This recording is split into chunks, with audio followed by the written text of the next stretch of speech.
It's car con carne. Let's eat in the car. It's car con carne.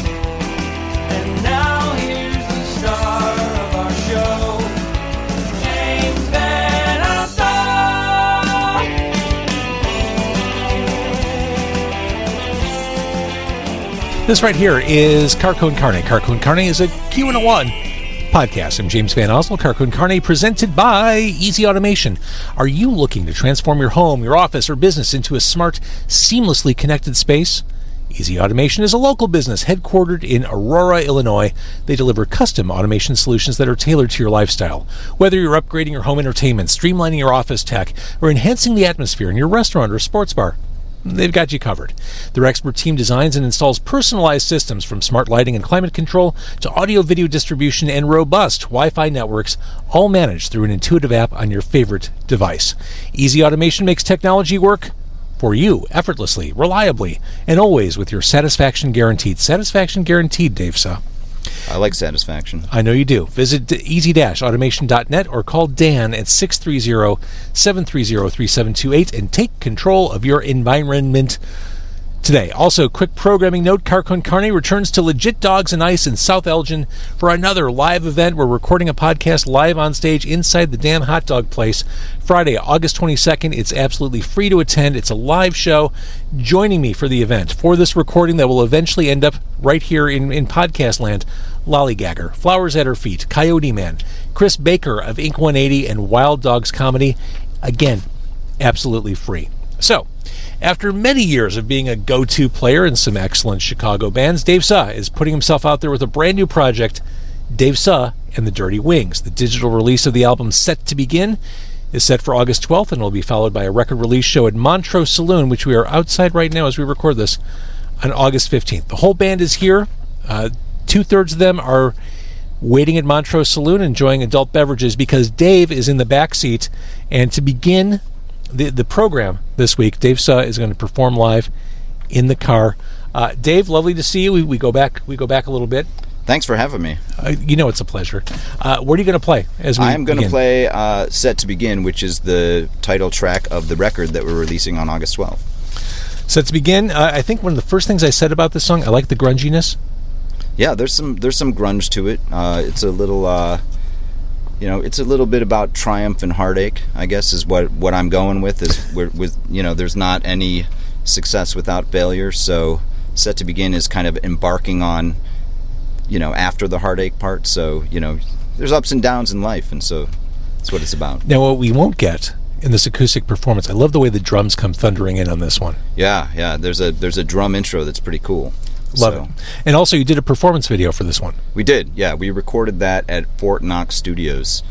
Just did like a quick kind of performance video. And actually, it was inspired by the Violets video because they did a video that I talked to Fritz, who's bartending right now, and he's like, we just recorded that in our practice space. I'm like, well, that looked pretty cool. I could probably do something like that. So. And for your first video out of the gate, it should be like a mission statement. Like, this is who we are. Like, just bare bones. Yeah, it was just simple. We did, I think, like 6 takes or something and kind of cut it up, but I thought it ended up looking pretty good. Yeah, I love it. Okay, so Set to Begin. Dave Suh is in the back seat. I'm going to move the camera so we can really focus on you, and go ahead and do your thing. Cool.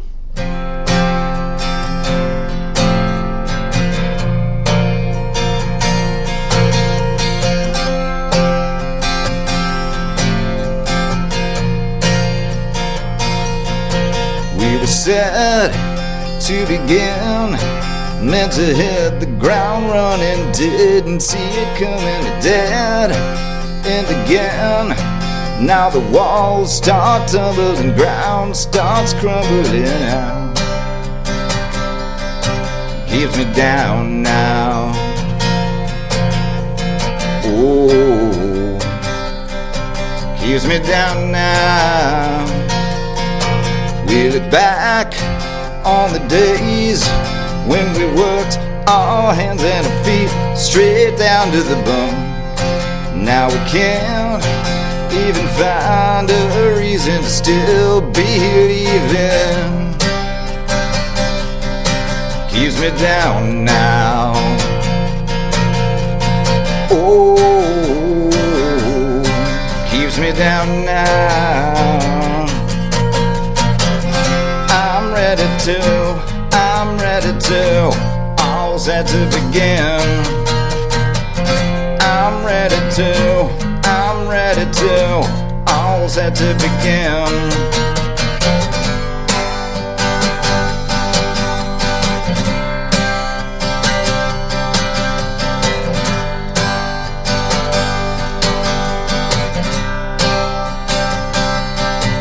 We were meant to forget that it won't stop raining, it won't stop raining. Oh, yeah, yeah, yeah, yeah. Oh, yeah, yeah, yeah. I'm ready to, all set to begin. I'm ready to, all set to begin. All the days keep winding down.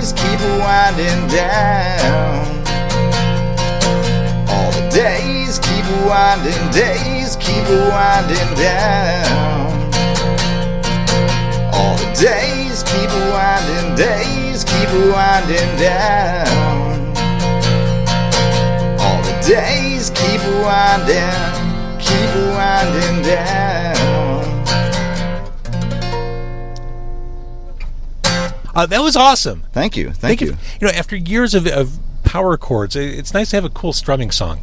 Yeah, you know, I wanted it to be simple. All of this, I just wanted to be as stripped down as possible, and that's why this new band is a three-piece. It's like, I just want it to be, you know, have you ever seen the Seinfeld where George does the opposite? You know, it's like everything's the opposite of what he used to do. That's what this is. It's like, you know, the bands that I was in previously, it was electronica. There was a lot going on, right? It was either Caviar or the Assembly. You know, we were sampling stuff. There was, you know, tracks everywhere. Yeah. And I really just wanted to do something a little more organic. So, you know. I love it. And I should have asked this at the beginning. Do you own your publishing rights? I believe so. All right, good. So we'll leave it in. Okay. The Yeah. performance. It's tricky in the world of podcasting. Sure. Yeah. So. I can play one more if you want to hear something else, you know? I don't want to seem greedy, but I would love it if you did. Yeah. You know, can I do one? Is there one that you prefer? Is there one that you've heard that you liked, or do you want me to just play one that I want to play? Well, I should say play what you want to play. I will say No Big Deal is my first favorite. Okay. Of the stuff you said. Oh yeah. Let's. That one's good because it's easy. Yeah. Okay. So. I love easy. All right, Dave Suh in the back seat. Okay. This song's called No Big Deal. It's about trying to impress someone, and I'm already impressed. Yeah. Well, it's, you know, you'll get it.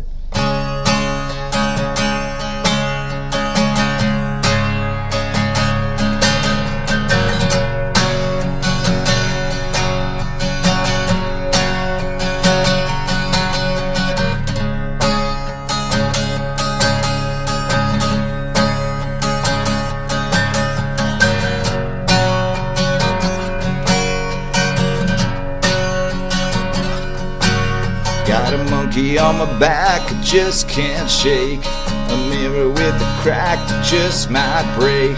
A mirror with a crack. I got an SOS, I'm in distress. You told me once you weren't impressed. An SOS.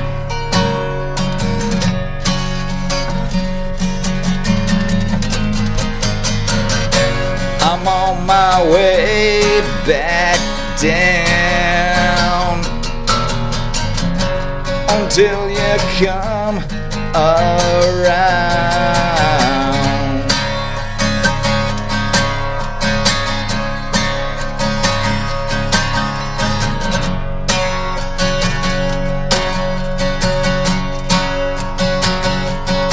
I got a new disease, help me please. I'm on my knees, I beg you please. I'm on my knees.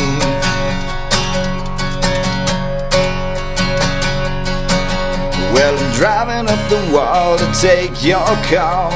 drowning my bones in alcohol, in alcohol.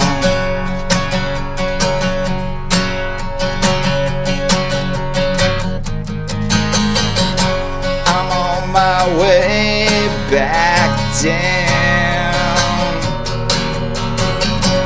until you come around. Something that you said I just can't take, like a mirror with a crack that just might break. But I know that it's no big deal, no big deal.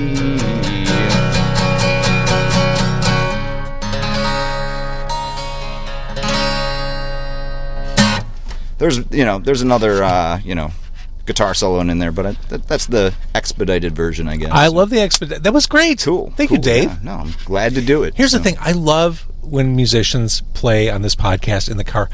I always feel kind of sheepish asking them to do it. Like, I know it's uncomfortable and it's not what you signed up for. You just signed up for an interview. I always feel weird asking. You actually volunteered to do that, so thank you. You're welcome. I like playing stripped down where I can control it, so, And, this is a relatively soundproof space, so it always sounds kind of good. Yeah, no, it's cool. I saw some other guys doing it just recently, so I'm like, I'll bring my guitar. Why not? I love it. Okay, so I think what we should do next, you should put that away. Yes. You should retrieve. My car's 2 cars down, so, yeah. You got to love parking over here in the, I guess this is Albany Park, maybe Ravenswood still? Yeah. All right, so you're going to retrieve the Dirty Wings. Yes. When you come back, we'll put you in the front seat. Okay. And we'll talk more about the band. Sounds cool. Thank you. All right, so we are joined by the Dirty Wings. You have the full complement of Dave Suh and the Dirty Wings in the car. Joining us, well, first of all, Dave, we just saw and heard him singing and playing guitar. We have Johnny Furman in the back seat. He plays bass. And Loren Guzik, who plays drums. That's it. That's the band. Just back to basics. Simple. So the record release show for Dave Suh and the Dirty Wings is on Friday the 15th of August.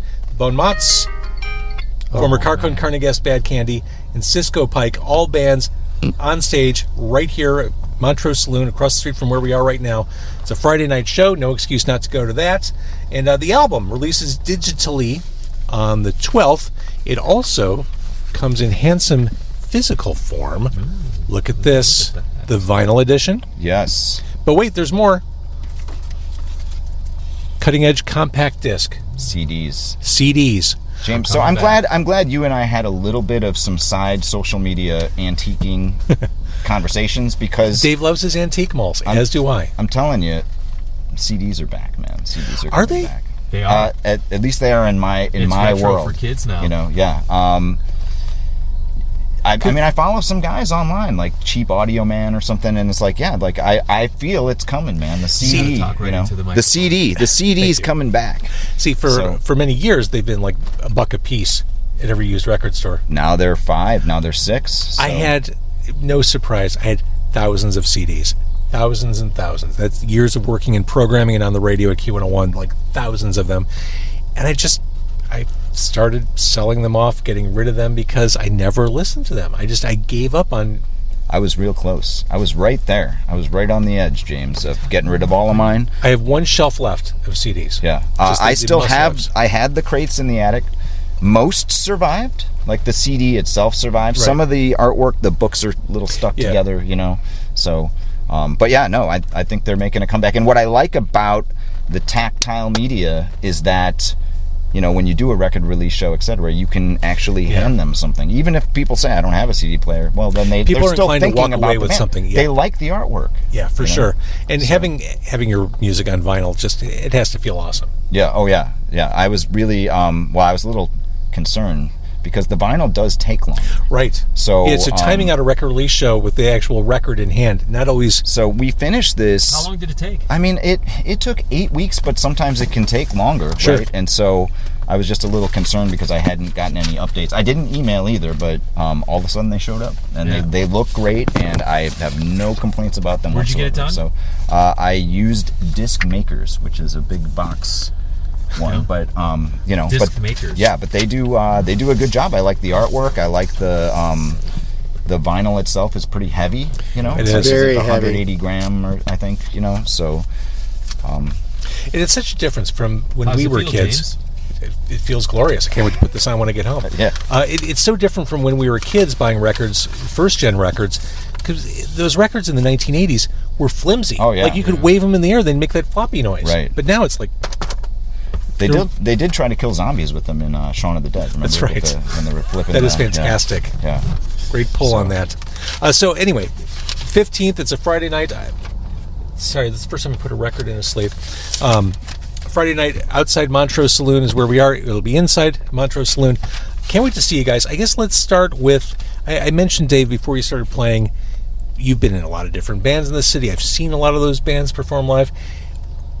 Have these songs been percolating for a while, like to be a Dave Suh centric project? You know, it's funny. I never stop writing songs, and I think the first one I wrote for this iteration of this band was Set to Begin, and I thought I kind of had something.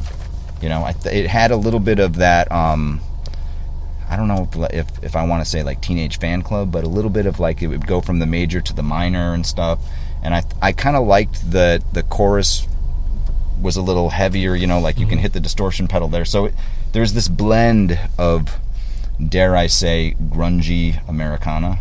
You know, Americana, I think, is the first word I used when I listened to it. Yeah. Yeah. I mean, I hear, and I hate comparing music to other music, but it's an easy thing to do. I mean, I hear everything from Tom Petty and the Heartbreakers to Dinosaur Jr. to Pete Yorn to... Yeah. I'll throw a little Matthew Sweet in there. Sure. Too, you know, just because my other friend said this has got kind of a Pete Yorn vibe, and I'm like, yeah, but he didn't rip any solos, man. I ripped some solos, you know, and Jay Mascis ripped some solos, you know. So, so I think I like the Dinosaur Jr. You know, I like Pete Yorn obviously too, but what I really was going for, like I said, was more of an organic kind of simple thing, you know. And I wrote here in my notes, Americana with teeth. Oh, okay, yeah. There's a little. But I didn't use, you know, like I said before about the opposite, you know, like the Seinfeld opposite episode. I typically play Les Pauls, like Gibson Les Pauls, with humbuckers and they're big chunky guitars. These I went all single coil on. So in the studio, it was either Telecasters, Stratocasters, or anything with a single coil in it. So, I mean, we did use distortion pedals and things like that, but just to get a different sound, a different flavor, you know. So I love the sound. I love the direction you're going in. Let's talk about building a band. Let's talk about recruiting the guys in the back seat. Well, that was actually really easy too.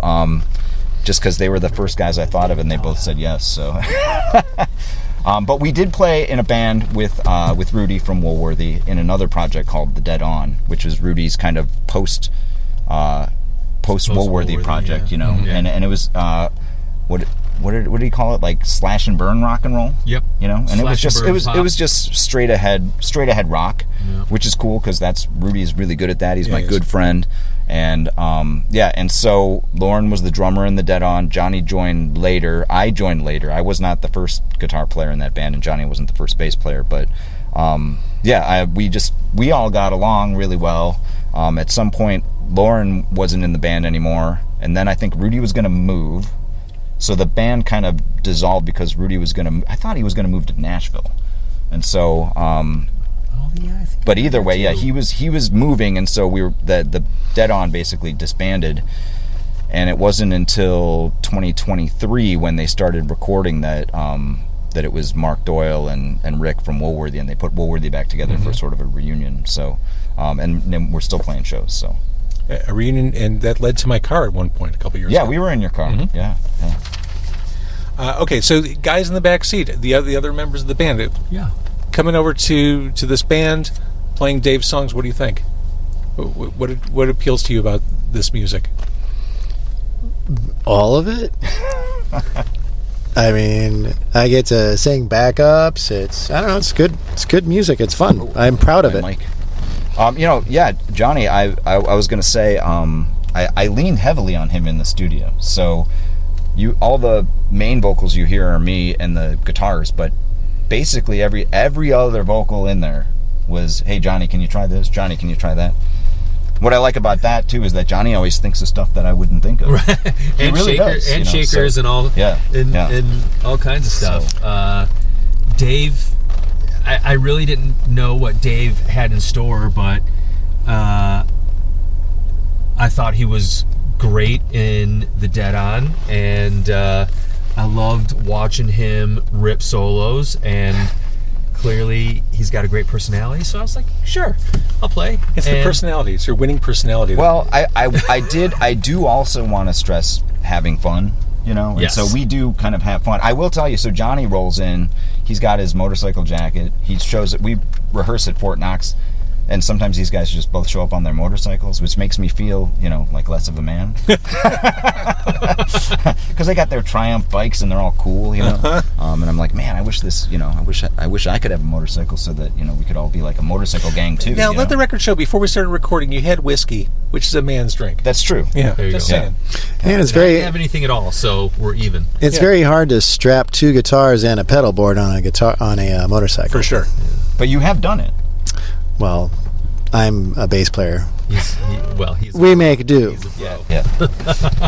So, all right, those are Johnny's contributions. Lauren, Yeah. we talked before you were in the car, Yeah. guys. I love, it's set to begin, the way the drums come thundering in. Something that also happens on No Big Deal. Like, you make yourself heard or Sure. known Yeah. early on in these songs. Yeah, I think that probably stems from my punk rock roots. You know, my big influences were Minor Threat, Sex Pistols, 7 Seconds. I still listen to 7 Seconds. And so I think there's probably some carryover from that. All of my favorite drummers, you know, there was, my girlfriend says that I'm bangy. Which, hey, I'll embrace that. I think most of my favorite drummers were, you know, they had something big going on behind the kit, and you know that always drew me in. So it's probably Well, what you're picking up. You do bring some fun percussion into the proceedings here. Is that a xylophone I hear on Loner? That's me. That's you. I have tape of that. Yeah, that was kind of like a little Beach Boys-y type intro. Yeah, so. And then Beautiful Disaster, are those jingle bells? What am I listening to? That's me. Christmas bells. Yeah. There's Christmas bells on that. So. We saw those in the studio, and it was like, okay, well, we've got to put these in. Well, you know, Johnny somewhere. is one of those guys. He will go to the box To of all the toys, toys, you know, right. and be like, how can we most utilize all of these, which is great. So It's like one of those Food Network challenge shows. Like, here's a box. It's a ham hock, a chocolate bar, and a thing of grapes. yeah, Go it make has to go on the record. I always have felt that percussion makes a song. Like, think about like Sympathy for the Devil or songs like that. It's all, you know, it's all the drums and the shakers and whatnot that makes those songs have the swagger. Like, if it was just Mick Jagger and the piano, that song would suck. But like, you got the shakers and all that stuff going. So without shakers, you know, that's the icing on the cake of a song. So like, you know, we've got good chords, we got good bass line, we got good drums, but then you got to put those shakers and tambourines on there, and now you got something. So, respectfully, you've all been around the proverbial music block more than once. Is it daunting to start something from scratch? That's what Set to Begin is all about. So I'm going to say no, because like I've known this guy the least. I've known Dave here since like, what was that, 96? well, we definitely played shows together at Thurston's back in the day. Yeah. So, and I've known you for about 10 years now. So, you know, it's like, I don't think it's hard to start new things with people that you already know and kind of have expectations with. Yeah. You know, I was in a band a couple years ago. There was a bunch of people that were like 30 years old, and I was like in my mid 40s. That was a little more challenging, but it was a lot of fun because, you know, they have a different musical vocabulary. We all have kind of we don't have like shared interests and a shared vocabulary. So Yeah. And the rules are different now from when you might have been in bands in the 90s, early aughts, etc. Like, the rules, the expectations, etc. Like, you're creating music for its own sake. That's right. For the love of the game, truly. That's right. Yeah, those people haven't been through the ringer yet. Their hopes haven't been dashed. I thought they were kind of, like I work with a lot of younger people in teaching, and I think that they're a lot nicer. I think than we were a lot more competitive. I think. Yeah, back but we in the were day. hipsters with attitudes, Yeah. So, yeah. Now they're all very supportive of each other. It's very nice. It's totally different. There's no bullies anymore. There's no Were there bullying. bullies? I don't know, probably. Probably. Yeah. Can I tell you a story real quick about Loner, about the song Yeah, Loner, please. though, because you mentioned the xylophone at the beginning. That song is directly related to the Weezer song, the Sweater Song. So it came to me in a premonition that I should write a song about just the talking at the beginning of that song. So there's the guy talking to the girl, and she's like, "Hey, are you going to the party after the show? Like my friends don't want to go, but I need a ride." So that's the whole song of Loner, and the lyrics are this guy driving around with this girl to try to find this party, and then they end up going, and there's a band playing. And then I think the second verse is actually just like a party that I went to in high school where the cops showed up and then everyone scattered into the field, which probably has happened to everybody, but Yes. Yeah. So, but that's That was the era. like That the was the whole era, for song sure. Loner is basically just like the continuation of the Weezer song, and it's basically like he's a loner, right? Because you can tell when they're walking around, they're like, "Hey, are you going to the show?" Yeah, This is like when Peter Schilling wrote a song about Major Tom. There you go. Yeah. So. But we didn't ask. So I'm for trying to get some attention for it. I'm like, hey, if Weezer's out there or whatever, can they, maybe they could cover it. I don't know. It'd be great. So. They can cover Toto. They can cover Dave Suh. They're more than welcome. So Thinking about high school, were you one of those guys back in high school where people just knew, he's going to be a musician? Was it a foregone conclusion? Actually, Chris he was in the Bon Mots. Chris from Emil Muzz was like the musician guy in high school. So he was actually voted most talented because he went to my high school and he played Bridge Over Troubled Water at our graduation. Frantisac? Yeah, Frantisac. Yeah. Okay. So, and he was the guy that I moved to Chicago with. Like we went to college together and stuff, played in bands back then too. We were a 3-piece, and I was the singer. So now it's come full circle. It has. It really has. So yeah. I love that. And guys, I was talking with Dave before we started recording, and he mentioned then that he moved to Chicago at a certain time. Whenever I hear someone say that, I assume they're moving from like Duluth or Tampa. Dave means moving from Naperville. Well, I mean, that's basically the same. You might as well live in Duluth, right? I was trying to think, where did he live before? I did. Some of these bands, though, were from Naperville. Like Lucky Boys is from Naperville. Yeah, Marvel for sure. Kind was from Naperville. So there were some bands from out there. Marvel Kind. So Nice. I used to love Marvel Kind. Is it true, Dave Suh, that Naperville is the swingers' capital of America? I've heard that, but I never saw like the fishbowl or anything. Chat So. GPT that. Or the upside down pineapple on the Right, door? or like when you walk in and there's velvet, everything in velvet or whatever. So I never saw it. So, but it was a totally different upbringing for me. It was like the exact Dave opposite. just wears of that, a robe so, at home. Yeah, That's right. no, it was very. That's manly too. It was a very religious household. Let's put it that way. Okay. So yeah, You were raised in a religious house. very much so. Yeah, yeah. So we were talking. I was talking to them about Ozzy, right? Like the big Ozzy thing, and it's like when I was 10 years old. I wasn't allowed to listen to Ozzy, like it was scary, that was kind of like, at least Black Sabbath was kind of scary, Ozzy was more fun, but there were still upside down crosses on the covers and stuff. Absolutely. So and blood coming out of his So were you mouth like and everything. sneaking a Walkman under your pillow? Absolutely. So luckily I did have a boombox. Everyone had a boombox, right? Oh, for sure. So you Carried would it just, on your so shoulder. you would always just listen to, put the radio stations on and, listen to whatever you wanted to in your own room. So I remember my son, who's now a grown adult, which is weird to think of in and of itself. But I remember the first time I played Black Sabbath for him. And I played the song Black Sabbath off the album Black Scary. Sabbath. I think it's one of the scariest songs ever written. And I tried to explain to him, like, imagine it's whatever it was, 1971 or whenever the album came out. Nothing existed like this. right.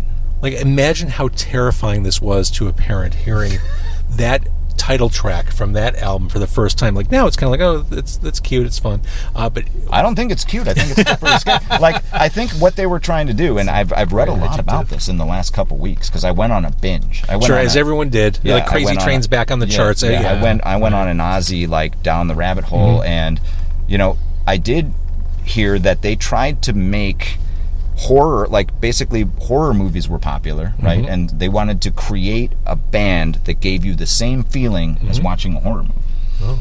which is kind of cool. It worked. And it worked. And that's why, heavy metal and horror kind of go hand in hand. Was that English, the English guy, Such? Lord Such? Like, I bring you fire. Dun, dun, dun. That's the Crazy World of Arthur Brown. Okay, but isn't there like some guy named Such as there's well? Mr. Crowley. There was like a whole bunch of like jokey horror Do you mean bands. Suh? Yeah. No. Okay. I'm gonna Google it. Okay, please do. Nothing worse than a reference that doesn't land. I know, right, man? Sorry. So that's my It's job. happened to all of us. It happens to me every show. Can I pass out the Mentos now? Yes. I brought this is you have the some fresh this is the makers? carne part of You had some this is fresh the carne makers? part of How far this podcast has fallen. Johnny Mentos. See, Right. and so the Oh, wow. joke behind this is Nice. if I give this to my friends, they'll just get into the show, right? Like, I mean, they'll just pick up a keyboard, walk in, that's like, right. because that was the commercial, right? It was like That's you right. Just, you could just pop one of these, grab someone's gear, and just walk in, right? Well, thank you. Yeah, no, you're welcome. It's the chewy mint. It's the fresh maker. Screaming Lord Such. Screaming Lord Such. Okay. Oh, look at that. Sadly passed it in 1999. There was a bunch of like bands from England that like kind of did a jokey horror thing In the early 70s? in the late 60s. So they were probably like just updating it. I'm full on board with all horror rock. Like I'm that guy who's seen Alice Cooper like 10 times. I have a soft spot for Rob Zombie. I'm on board with all that shit. And I listen to John Carpenter while I work. Yeah. Are you a big horror movie guy? Yeah, very much so. You know what I What's just your watched favorite last horror night? film? Final Destination Bloodlines. Have you seen it? I have not seen it yet. It's got really good reviews. What I want to see is Weapons, which comes out a couple days after I we're saw recording. that. I mean, I didn't see the movie. The I've trailer seen looks amazing. Yeah. See, here's the thing. I mentioned that I have a child. I have 2 children. But there was a period when they were very young when I didn't get to see any horror movies. That's just life as a parent. Like, Yep. There's like a 5 to 10 year period that is a pop culture dead zone for me. Yeah. So as soon as they started aging and I could start watching horror movies again, that's all I did. It was like I just tried to ramp up all my viewing and tried to catch up on everything. So I've been nonstop ever since. So I do. JVO, what's your favorite? My favorite horror movie? Yeah. It's a tough one. I will say, some people scoff. I think my favorite modern horror movie is It Follows. That is good. Terrible third act. The first 2/3 of it are fucking incredible. The girl in that's really like coming up and coming. I forget what the actress is, but she was in something else I watched too. That was really good. The score for that movie. Especially Speaking of John Carpenter, the score They're of nice and Disaster Piece. One of the best horror movie scores you will ever hear. Oh, okay. It's so good. Like that synthy, Yes. weird yes, creepiness. yeah. But I love It Follows, and my favorite horror movie doesn't get credit for being a horror movie, but it is. The remake of Invasion of the Body Snatchers from 1978 with Donald Sutherland, Leonard Nimoy, Jeff Goldblum. I remember seeing that as a kid, and of course, we're all nostalgic for the things we saw as children, but it's one of the few movies I can watch. I think over and that over is again. just hit streaming for free because I follow some horror guys, and they're like, "Here's 15 movies that are streaming now for free that you can see," and that was definitely one of them. So it is so good. Yeah, I'll have to watch this that. day, it holds up. Donald Sutherland is so great, and Nimoy is wonderful in that. yeah, and Goldblum. And Goldblum, Yeah. very early Jeff Goldblum. Yes. I didn't know if you was wouldn't pretty know good. this, but I do a fella's horror movie outing. So we just saw 28 Years Later. Right? Yeah. Like we all went to the Logan Theater. It was good. That's Yeah, right. it was pretty good. Yeah, but yeah, I like to just get a bunch of guys and go see Dave. horror. So would you like to be invited to this? Yes, so, 1,000 times yes. Yeah, I mean that's I've been probably more waiting for popular this. than the shows that we play. Like, oh, Dave's horror movie, then we got to go to that. I've been waiting for this invitation without Yeah. even knowing it existed. Well, I've we'll been go. waiting for We'll this. go to the next one because the next one's coming out in January. So the 28 Years Later. I know they filmed them back to back. So. It's funny as we're talking about this. Before I walked into Montrose Saloon, I took a song or a track from the soundtrack for 28 Years Later, put it on one of my playlists. It's that kind of marching song that plays. That creepy, yeah. It's like that war kind of one with the talking. Yeah. It sounds really cool. Yeah. Isolated, just listening on a playlist. All right, so we're going to see horror together. We're going to see Dave Suh here at Montrose Saloon. Dave Suh and the Dirty Wings. Montrose Saloon on Friday the 15th. That right there is a big show. The album, it's, sure, you can stream it when it comes out on the 12th, but isn't it better to own it, to have it, to hold it, to put it on the turntable, all 10 songs, a perfect 5 songs per side? The answer is yes. So what happens after this? What happens after the 15th? Hopefully we just keep promoting it. There's, obviously there's only 2 weeks now, and so I'm trying to, this is media time, so right. We're trying to promote as much as we can, and then we want to play some shows after this as well, and try to just get it out there and do as much as we can to promote the record. So I love it. It's no bullshit. Back to basics. Americana with teeth. Yes, thank you. Americana dentata. Yes. Does that land? Thank you. That's fantastic. Well, isn't that a horror movie as well? Yes. Yeah, teeth. Mm-hmm. Yeah. Guys, thank you for doing this. Dave, thanks for bringing a guitar with. Thanks for the Mentos. Thanks for the physical media. I mean, this is truly an embarrassment. These are did good. You see These are good poster? Mentos too. Sitting here in the back eating I into brought the you microphone. an old school Metro poster that I had made. I love gig art. Look at this. So this is from my old band Caviar, and it was a show we played with Assassins and the Webb Brothers at the Oh Metro. my goodness. So the Webb Brothers back then? the I Webb was. Brothers. Johnny was in the Webb Brothers. Yeah. So yeah. Look at this, boys. This is so great. Yeah, Thank that you. was That's like super the cool. old school posters. I love. I think there's only like 3 left in existence, but I had a few downstairs. I was Dave. just cleaning downstairs. I'm like, Thank you. know who could use one of these? Me, for Yeah, sure. So I love a good gig poster. yeah, And for all I know, I was at this show. It sounds right. for sure. It was August, right? Like August, Yeah. 2002. Is that what that is? A mere 23 years ago this month. I said it's like dog years though, so it was really only right. like 3 years ago or whatever. So right. That's right. So All right, well, thank you guys. This was awesome. okay, thank you you for very having much. us. Thanks This for was having great. us, James.